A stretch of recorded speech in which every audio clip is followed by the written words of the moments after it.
Segunda Crônicas, capítulo 12, está escrito assim a palavra de Deus. Sucedeu que, havendo Roboão confirmado o reino e havendo-se fortificado, deixou a lei do Senhor e com ele todo Israel. Pelo que sucedeu no ano 5º do rei Roboão, que Sisaque, rei do Egito, subiu contra Jerusalém, porque tinham transgredido contra o Senhor. Com 1.200 carros e com 60.000 cavaleiros, e era inumerável a gente que vinha com ele do Egito, tanto de líbios como de suquitas e etíopes. E tomou as cidades fortes que Judá tinha, e veio a Jerusalém. Então veio Semaías, o profeta, a Roboão e aos príncipes de Judá, que se ajuntaram em Jerusalém por causa de Sisaque, e disse-lhe: assim diz o Senhor, vós me deixastes a mim, pelo que eu também vos deixei nas mãos de Sisaque. Então se humilharam os príncipes de Israel e o rei, e disseram: o Senhor é justo. Vendo, pois, o Senhor que se humilhavam, veio a palavra do Senhor a Semaías, dizendo: humilharam-se, não os destruirei. Antes, em breve, lhes darei lugar de escaparem, para que o meu furor se não derrame sobre Jerusalém pelas mãos de Sisaque. Porém serão seus servos, para que conheçam a diferença da minha servidão e da servidão dos reinos da terra. Amém? Amém.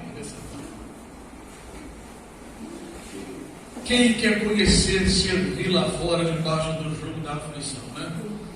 Nós temos aí um testemunho da irmã. Ela sentiu, né? Tem sentido na pele o que é servir ao rei do Egito. Irmãos, o Senhor Deus fez algo aqui que eu quero comentar. É que da parte do Senhor, Deus levantou Sisaque, rei do Egito, aqueles 3 povos, para vir castigar Roboão, né, e Judá, que estava em Jerusalém. Nesta época, a nação de Israel estava dividida com 2 reis. Então, quando veio aquela multidão, vinha vindo, o rei e os príncipes viram que o castigo viria sobre eles. Então o que eles fizeram? Se humilharam, clamaram e disseram: o Senhor é justo, o Senhor tem razão, nós estamos errados. Mas uma coisa que Deus fez para que o povo pudesse enxergar, porque às vezes as pessoas passam tempo servindo a Deus, diz que está enjoado. Estou enjoado de ouvir essa palavra. Vou te levar para um outro lugar que você vai ouvir outras coisas, que você vai ficar lamentando: aquela igreja, aquele pastor, aquele irmão. Nós vemos que foi necessário. Eu estava falando com o Senhor que eu vou pregar hoje. Eu abri a escritura, Deus me deu aqui e começou a falar comigo. Fala a necessidade da minha correção. A correção do Senhor foi para dar à nação entendimento, compreensão. Sabe quando uma pessoa aprende na prática, ele tem muito mais experiência do que aquele que aprende só na teoria. Então eles precisavam conhecer a diferença de servir a Deus para servir o adversário. E aí eles ficavam debaixo de jugo, pagando tributo e um monte de coisa, porque não era fácil, não, irmãos. Olha, a nação fica quase como escravos. E foi isso que Deus fez. Acredito que quando terminou o tempo, que Deus aliviou, eles devem ter pensado assim: poxa, é melhor servir ao Senhor, é melhor ficar com o Senhor, mesmo sendo provado, passando algumas experiências, é melhor estar com o Senhor. Davi disse assim, quando ele do coração dele ficou vaidoso, né, para contar os exércitos, que tinha uma multidão, e quando o Senhor mandou ele escolher um dos 3 castigos, ele disse assim: não caia eu na mão dos inimigos, caia eu na mão do Senhor, que as misericórdias do Senhor são muitas. Então nós vemos aqui uma necessidade. Irmãos, Deus poderia além de perdoar, não ter feito nada. Mas como eles precisavam aprender o outro lado, foi necessário eles servirem a Sisaque, rei do Egito. Essa necessidade foi para eles serem construídos de uma forma melhor, de uma forma correta. Então, o irmão Paulo leu aqui, né? Sem murmuração, fazer as obras de Deus sem murmuração, com alegria, com prazer. Irmãos, desde que eu comecei a servir a Jesus, nunca quis saber de largar o meu Senhor. O prazer que eu tenho alegria de ver os irmãos aqui. Eu tinha alegria de sair do quartel, eu pagava para alguém ficar no meu lugar só para eu ir para culto. Não era que eu tinha cargo, não, é porque eu queria estar lá. É claro que eu ajudava os instrumentos, mas era um prazer de estar no culto, eu pagava. Tinha um soldado com o mesmo nome que o meu, de uma outra bateria de tiro, né, que era, o Lara era uma companhia de tiro, de canhões, né, você chama de canhão, mas o quartel é Opus, né? Então, irmãos, ele tinha o mesmo nome que eu, só que ele era de outra companhia ali dentro, né? E eu pagava ele, às vezes ele tirava o meu serviço, eu tirava o dele, trocava às vezes. E na hora de apresentar lá, ele se apresentava, né, com a farda dele, sou SD Edivaldo, o mesmo nome, não tinha problema nenhum, né? Mas não precisava da informação a nenhuma autoridade superior.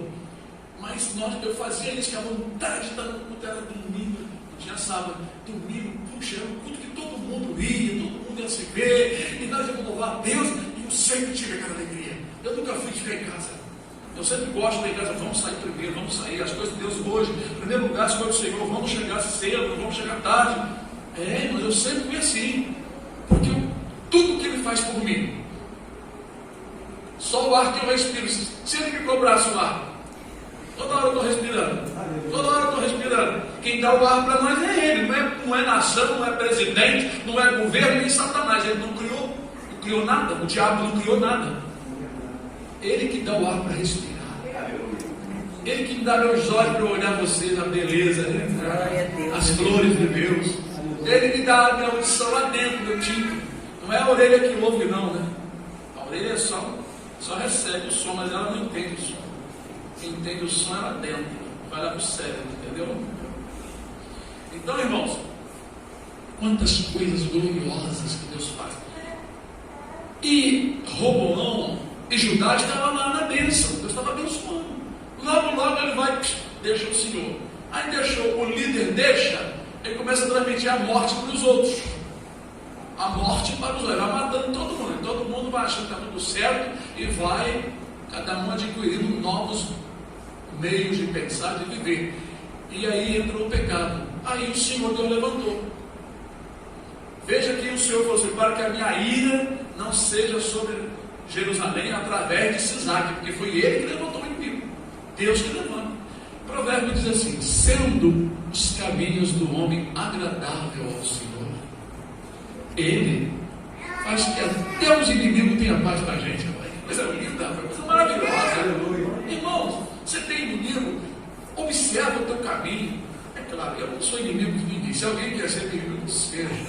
Mas eu não sou inimigo de ninguém. Mas o Senhor, Ele quebra o coração duro daquela pessoa contra você.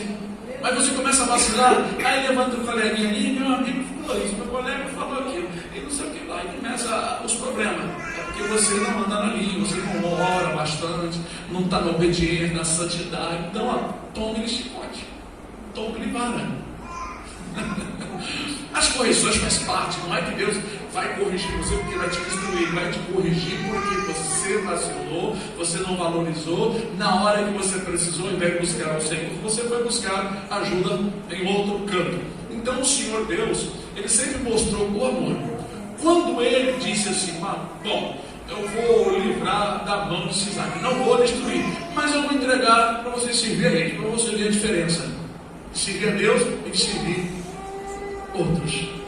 Então foi necessário para que eles tivessem uma maturidade maior, porque tem irmãos, por exemplo, um jovem que é criado dentro de casa, indo para a igreja, se ele não vigiar, né, ele fica com vontade de dar um pulo lá fora, aí Deus entrega. Mas depois que moído lá, bem moído, recorda novamente. Vamos seguir o Senhor? Vamos.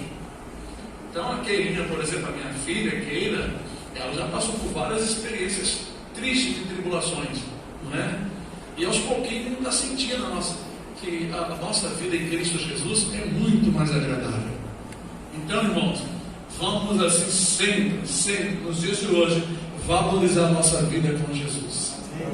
Essa tranquilidade, esse amor que nós temos, não é? Essa paz, aquela coisa maravilhosa que tivemos aqui ontem, até agora aquela alegria, né? Os irmãos, todo mundo conversando, né? Aquela coisa tão boa, né? Glória a Deus por isso. E que o Senhor Deus abençoe os irmãos, e que os irmãos sempre confiem no Senhor. A Bíblia diz no Salmo: confia no Senhor em todo o tempo. Em todo o tempo da tua vida, confiar no Senhor.